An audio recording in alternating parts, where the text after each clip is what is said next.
Malim Deman, seorang anak dari raja yang tampan dan bijaksana. Ia bermimpi didatangi oleh penjaga Tuhan yang menyuruhnya untuk menikahi putri bungsu dari kahyangan di rumah nenek Kebayan.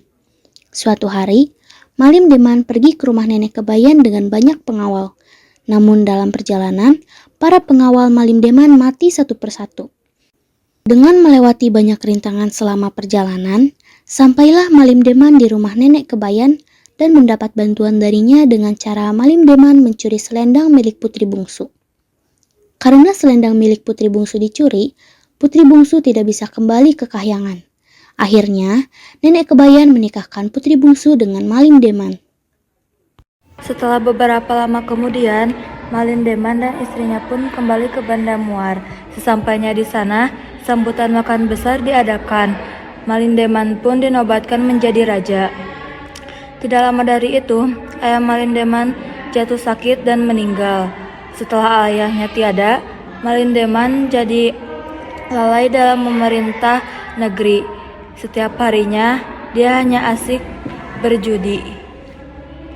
Pada saat keadaan seperti itu, putri bungsu melahirkan seorang anak yang diberi nama Malim Dewana.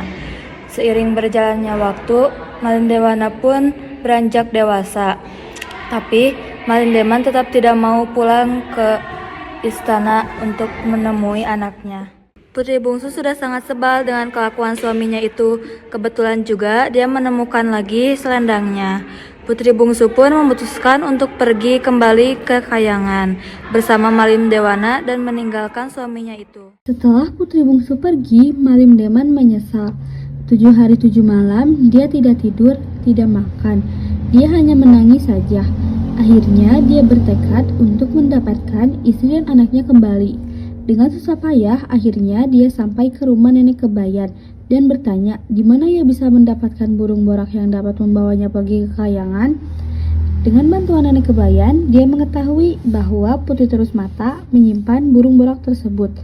Raja Jin bersedia meminjamkan burung borak tersebut kepada Malim Deman, tapi dengan syarat bahwa Malim Deman harus menikah dengan anak perempuannya, yaitu Putri Terus Mata. Malim Deman menyetujui hal ini. Sesampainya di kahyangan, yang didapatkan olehnya adalah putri bungsu yang akan dinikahkan dengan Mambang Molek.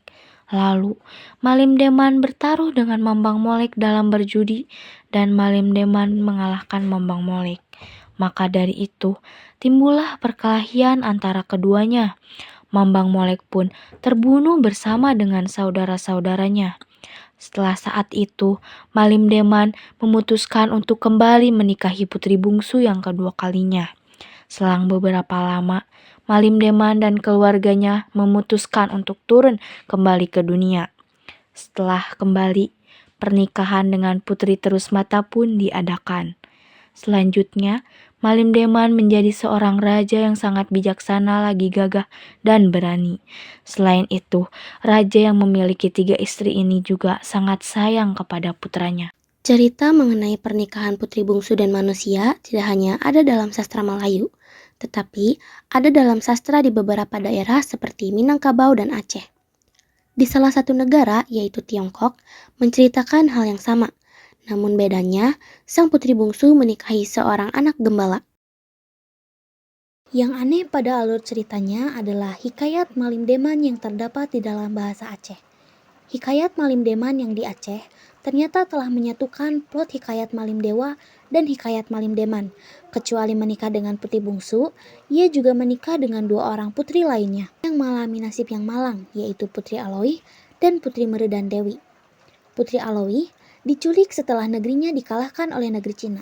Satu lagi, Putri Meredan Dewi, negerinya dirusak Garuda. Malim Demanlah yang menyelamatkan mereka. Ketika Malim Deman ditewaskan oleh Raja Jawa, Putri Meredam Dewi lah yang menghidupkannya kembali. Dan Malim Deman juga dipanggil Malim Dewa olehnya.